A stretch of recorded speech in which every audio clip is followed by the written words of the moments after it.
If you've been with us all the way back to, Valentine's Day, February 14th, we've been following the lectionary, which are these readings put together by people outside of our lifetime and space who go like, hey, in this season of this part of the calendar, think about this. And that's what we've been doing since the 14th of February. We're going to deviate from that this morning. We're starting obviously this brand new series called Gratitude Carries, and I'll speak a little bit to where this comes from. This is going to carry us through June. But I want to start with this question, do you have any quirky packing habits? If you're getting on an airplane, there's certain things I think all of us pack, like a toothbrush and change of clothes and those types of things. But is there anything that you have to have with you when you get on an airplane, but probably most people don't, but someday you might need it and so you have to bring it? Or maybe if you're going on a road trip, I know lots of people have different quirks about things that they put in the trunk of the car or that's always in the console of your car, but do you have any weird quirks when it comes to road trips? And you would go, they're not quirks, Adam, I might need that. If there's a flat tire, I might need it. If somehow I get abandoned for weeks on end, I might need all that water. Or backpacking. Again, there's certain things that we all carry, and then there's these quirky things, maybe even if you go for a trail run or a mountain bike ride. For me, by way of example, I almost always have an apple in my riding pack when I go for a ride, whether I'm going for an hour or I'm going for 4 hours. And again, there's stuff that we all carry. Most people carry tubes, except for my kids, because I carry them for them apparently, or pumps, or there's things that we all carry, but then I almost always have an apple. And my reason for that is, A, because bonking is the worst feeling ever. You know that feeling, your blood sugar thing? A lot of people carry food, but for me, I've just found the roughage of an apple. I don't even really like apples except for mountain biking, but the roughage of an apple and the instant sugar. And then because I'm kind of a weirdo that way, I actually don't eat it that often. So I regularly throw apples away that have been in my pack for 10 days because there's more comfort in knowing that it's there if I need it, and therefore if I eat it, it's not there anymore. Are you with me? Anybody have any of these kind of weird kind of quirks in different areas of life? I know you do. That's the best way I could illustrate what I'm hoping to do in this series as we think about gratitude. I understand that we're all a little cynical because we see it at Target and there's those kind of things the cliches, we could live into cliche. But like many of you, I spent the early part of 2024 walking with a couple friends who were suffering. And ultimately their story was a story of cancer that were it not for the resurrection, there's no happy ending. And what I observed, and I had no intention of this being a series, what had happened was what I observed was I would catch myself saying, whether I was talking to them on the phone or I'd visited them in person, and there was a lot of that happened. And especially what I began to say to myself was, Adam, you better learn gratitude because you're going to need it. And when you most need it, if you didn't bring it, it's too late. And that wasn't a critical observation I made. I think there was two men in two different seasons of life, and so I think they brought different strengths to this conversation. But for sure, it was just this observation, especially as I watched them just deal with what they came to accept was inevitable. In fact, Jim, who was 72 when he passed, he had 30 days from diagnosis to death. The thing that he would say in his own words, and I almost titled the series this, but it just felt too long, as he said to me, I don't know how many times, Adam, if I look up and I look out, I don't get stuck in. And this is a man who had 30 days from the moment he was diagnosed to the moment that he died. And so again, my refrain was Adam, learn gratitude because you're going to need it. And hence the series, this idea that gratitude carries, because that's the other good news. From that, what is that kind of military metaphor of messages back from the front lines? Part of what I got to learn in my own friendship with them is it does carry. And when it's there, it carries, and when it's not, it's brutal. So here's the question that I'm really hoping to kind of just place over. Let's see if this works. We're trying new technology. Oh yeah, look at that. We're entering the 21st century where Hannah and I are we want to start running our own slides. So here we go. Now, to what extent, if any, is it important to you that you're becoming the kind of person who can see the good and name it? Because see, here's what I think I can safely assume about people like you and I that were in this room is you're probably high achievers. There's probably a high level of excellence in your life. There's a high level of productivity. And therefore, your ability to identify what's broken is probably upper echelon. Your ability to see what needs to be fixed and what could be done better and how could I improve, it's there. What's interesting to me is in the text, and I didn't see this, and it's like the Subaru thing. I didn't see it until I saw it, and now I can't not see it. It's everywhere. The text, it seems like the story of God and of the church and of following Jesus, it's not just about factual information about God. It's not just about getting our theology right, but if you slow down, and hopefully after this series you'll start to see it when you read from the Bible, it's like almost every page assumes that you're not good at gratitude and invites you to learn it. And we'll look at a couple of those places this morning. Just this invitation that part of our nature is we see what's wrong. And part of the invitation of the Christian way of being human, it would seem, is see God within it. Not in a way that denies the bad, not in an annoying kind of everything is beautiful kind of way, not in a way that's naive or just generally ignorant. But actually, I'm sure you know one of these people. When I walk into a thrift store or a garage sale or something, I just instantly want to leave. I think I see it for what it is. I see junk. But I know people, there's our friend Troy, who he does this professionally. He walks into the same thrift store, and he sees a $400 garden gnome. I'm like, I just saw a piece of junk. You saw this $400 garden gnome that you're going to help pay your mortgage with when you sell it. I think that's the invitation of what the text calls us into, is this, it's broken. And the world that Genesis 1 was delivered to was inherently broken, the suffering was there. And yet somehow it seems even in Genesis 1, there's this perpetual invitation. Yes, pain is real. Yes, we need to not just do that spiritual bypassing thing over our grief and our sadness. And if it's all true, there's still things to be grateful for. And you just took a breath. There's oxygen in the atmosphere. And it just seems like it's this long journey. I would guess if I asked that you would say that your default is that you're not very good at this. And I think my encouragement there too is the people that I know who are. I just had a conversation with one of them this morning. And maybe it was somewhat of a leading conversation, but I was just curious because you would know this person as an incredibly happy, grateful person. And I was like, was that your nature? Or have you had to learn that? And it was pretty definitive. Yeah, I've had to learn it. This is what I observe with my friends. Jim in particular, who's in his 70s, he had this long time to learn. He's as type A, Enneagram 1 as any person I know. And yet what I know about him and what we're learning as a staff, what we're missing about Jim, is he was literally the chief encourager of our staff. He learned it the hard way. So I was listening to this podcast this week. My wife queued it up for me. It's always kind of a bad sign when your wife's like, hey, you should listen to this. We were coming home from Missoula. We got to spend the weekend there with watching baseball. My oldest Lincoln came along with. This was actually this fascinating podcast because it was an interview with John Mark Comer, who's this great leader and Christian thinker and writer, who was being interviewed on the Typology podcast. But what made it interesting is John is an Enneagram 1. And if you're not familiar with Enneagram, just think annoying personality test that you're sick of hearing about. But it's actually kind of a neat tool. And 1 is the type A, perfectionist, control freak, doesn't have any friends. That's the type 1. I'm very type 1. What was interesting about this and why Teresa wanted us to listen to it was John's son is an Enneagram 8. And my son, my oldest, is very clearly an Enneagram 8. So she's like, you guys should listen to this. And then she just kind of disappeared into the back seat.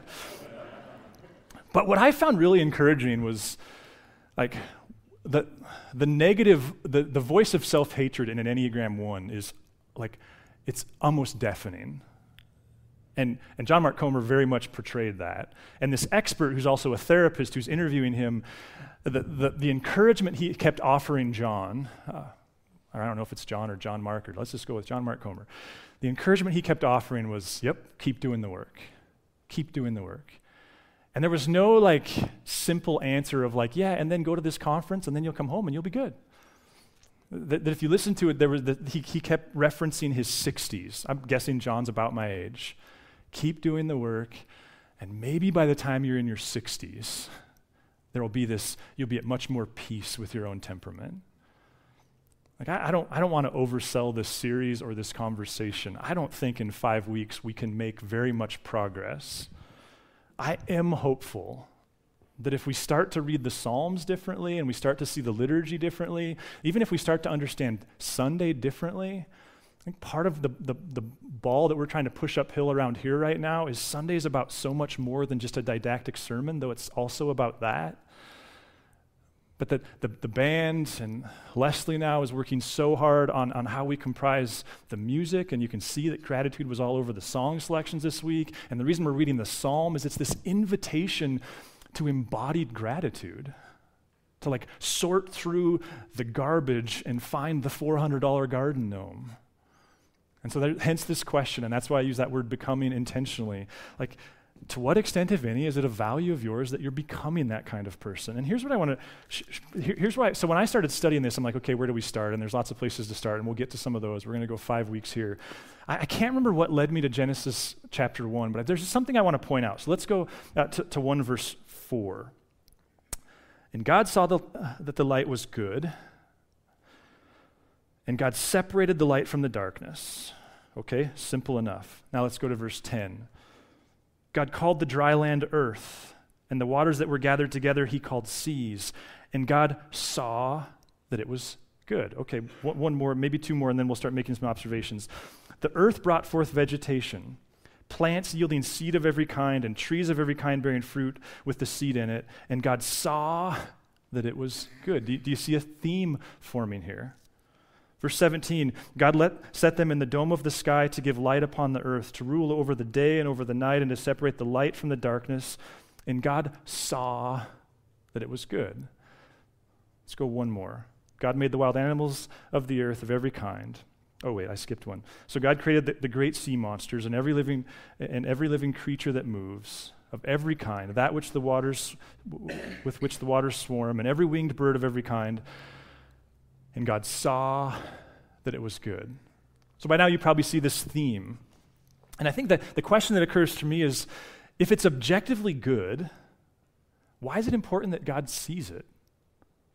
Like, first of all, he's God, he defines whether or not it's good, but okay, even if it's objectively just good, what does it mean that, like, God, he doesn't just know it is good, like, he observes it as good. There's one more. Verse 25. I'm just going to read that one from up there because this is getting, my eyes are too old to bounce back and forth. God made the wild animals of the earth of every kind, and the cattle of every kind, and everything that creeps upon the ground of every kind, and God saw that it was good. I'd never seen this before. Like, it's good. Okay, it's good. But why? Why does the author choose to say it this way? And then if you start doing some context work, which we don't have time to do, but just to remind ourselves that whenever this revelation was delivered to the people of Israel, whenever people were given this, it wasn't like it's historical for sure, but like they're receiving it after the fact, which means they're receiving it after the fall, which means they're receiving it when there's wars going on and death is happening and disease is there, and it's just, life is hard. And yet within this text, there's this constant clinging to, and yet there's good. And God sees that it's good. It leads to this question of, like, what does it mean to be made in God's image? And I love this question. You could go almost any direction with this question. But I think for our purposes this morning, it's this. What if in part it means possessing the capacity to see and name? Like, in fact, to make this point, like, what I'm trying to argue here is, what if, whether you use it for good or not, you have it? Like, you are a creature who makes observations, and whether you like it or not, those observations matter. Look at verse 2:19.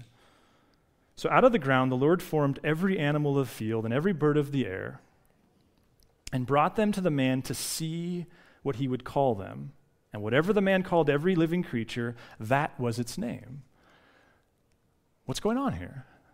Well, I'd submit to you that if being made in God's image means you have observational power, we see it playing itself out right here. That observational power led to Adam's being able to name the animals. But then, look at this in 3:6. So when the woman, what's the word there? Saw that the tree was good for food and that it was a delight to the eyes and that the tree was to be desired to make one wise, she took of its fruit and ate, and she also gave some to her husband who was with her, and he ate.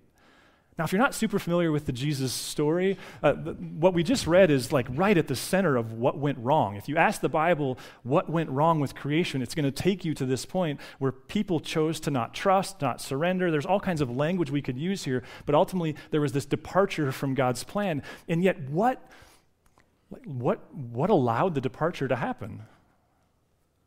Isn't it fascinating? In my mind, maybe I'm overplaying this, but it sure seems to me that like the very nature of the fall was the same thing that you use when you walk into a thrift store.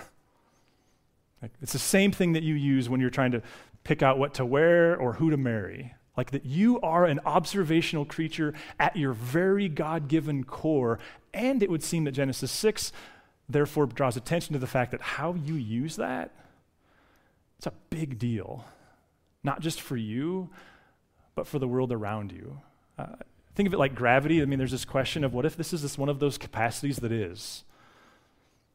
Like gravity is obviously is kind of elementary. Like you can accept it or not, but you're not going to do anything about it. Like step off a cliff, the same thing's going to happen. Or we've talked a lot over the years about René Girard's mimetic desire, and he argues that none of your desires are arrived at autonomously, like you adopt things projected to you or you reject things projected to you. But the point of his whole thinking and research is you should know this tendency's there, because if you don't use it to your advantage or you don't manage it, it'll take advantage of you. What if this observational power is very similar? You have the ability to look out into the world and see things, and you get to choose whether all you see is garbage or whether you have a more nuanced set of God-given lenses that sees the garbage and also sees the gold, sees the garbage and also sees the promise of God in the midst of it. Or let's try it this way. When I say a really grateful person, like who comes to mind? Like who embodies that for you? I think there's a secondary set of questions that are worth asking. Have they learned this? Or did they just come out of the chute with this ability? But here's even maybe a scarier question. When I say a really ungrateful person, a really negative person, a person who sucks the energy out of the room, who comes to mind? And what if at the very core, David Brooks, we're going to talk about this September, he uses this language of illuminator or diminishers. He says every person makes a decision whether they're an illuminator in relationship or they're a diminisher, and it's such descriptive language. What if that's another way of saying this? Like, who is it that we want to be? How is it that we're going to show up? Is this easier to say when we're not facing terminal cancer? Of course it is. But what if? What if gratitude can carry? And what if that's why, the letters back from the front line, both from people in our own lives and from this, what if that's why they're so powerful, so important? There's this question of what if we all get to choose how we'll use our capacity to see and name? And again, if we can agree, because I think part of what happens here is we're like, yeah, but I don't want to be that person, the rose-colored glasses person. I think do we all agree on that? Nobody wants to be that person. Do we all agree on that? Yeah, none of us wants to be that. But then is there a nuance between that annoying person who's full of platitudes and all these kind of emotionally kind of sheltered things? Is there a nuance between that and only seeing the bad? And what's the value of becoming this other kind of person? So when I was wrestling through this, one of the other places I found myself was going back to a verse that we spent a lot of time with a couple falls ago when we were coming out of COVID, and we did this series called Your Mental Game, Back to the Basics, and one of those things that we studied was gratitude. And Colossians 4:2 is this, I think, this brilliant, brilliant verse where Paul says, devote yourselves to prayer, keeping alert in it with thanksgiving. And I love the duality of this verse. Keeping alert has this kind of defensive posture built into it. And yet it can't be overly that because you're also called to thanksgiving. So I found myself going I wonder where this comes from. It's at the end of the letter. I wonder where the letter starts. Watch this. Verse 11, may you be strong with all the strength that comes from his glorious power, and may you be prepared to endure everything with patience. Notice there's no platitudes here. Endure means suffering. while joyfully giving thanks to the Father who has enabled you to share in the inheritance of the saints in the light. So like the anchor point of gratitude for Paul is what? It's the resurrection. It's Jesus. He keeps going, as you therefore have received Christ Jesus the Lord, continue to live your lives in him, rooted and built up in him, and established in the faith, just as you were taught, abounding in thanksgiving. Verse 15, and let the peace of Christ rule in your hearts, to which you were called in the one body. Oh yeah, and be thankful. Fascinating, isn't it? And bear in mind, Paul's writing from prison. And he's writing to a people who aren't enjoying like the luxury we're enjoying right now in Christian space. Like we think that the culture is unfavorable to us. Like it got you killed then. So if anybody could be accused of going like, you're doing this like spiritual bypassing thing, Paul, it would be Paul. You're avoiding the truth. It would be Paul. And yet he still has the audacity to teach this. Verse 16, let the word of Christ dwell in you richly, teach and admonish one another in all wisdom, and with gratitude in your hearts, sing songs, psalms, hymns, and spiritual songs to God. Part of what Leslie and I have already been talking about is where I'm excited is part of the reason why we've pulled the Psalms into our Sunday experience is saying thanks is hard. It takes a lot of work. It's foreign. C.S. Lewis read through the book of Psalms every month. Many lectionaries have you read through them every 60 days. It's like a treadmill. In a positive sense. It's designed to get you in the flow of gratitude so you don't always have to come up with your own words, but you can like hear them and like agree with them and that somehow counts. Verse 17, whatever you do in word or deed, do everything in the name of the Lord Jesus, giving thanks to God the Father through him. So it's not just one verse, it's the whole deal. Which brings me back to this question, to what extent, if any, is it important to you that you're becoming the kind of person who can see the good and name it as good? Because I have this goal of I want to be the 72-year-old guy who knows that my death is imminent, who's not naive to that, who's well aware of it, and still has the capacity right up to the bitter end, literally, to be eyes wide open of what's bad and broken and painful and scary, and be giving thanks to God and seeing the good for my own emotional health, for the world that I hope to create around me, and for this eternal story that I claim to be a part of. One last story. I was listening. It's in that podcast, actually. My wife already told me I butchered this story once, but I'm still going to tell it again. Because there's this story where John Mark Comer tells this conversation I think he had with an old Eastern Orthodox monk. And if you know Eastern Orthodoxy, one of the things that they do very well is they take evil very seriously. Like they have this, they've really carried that for us in the tradition of stewarding this like resisting evil kind of concept. And so this person asks him, or John asks him, I forget exactly who it is, do you and the devil still wrestle? And this old monk says, no, I'm tired. The devil's tired. We kind of leave each other alone these days. And he says, so you're done wrestling? And the monk says, no, I wrestle God every day. And the guy says, now you're trying to beat God? And he says, no, I'm trying to lose to God.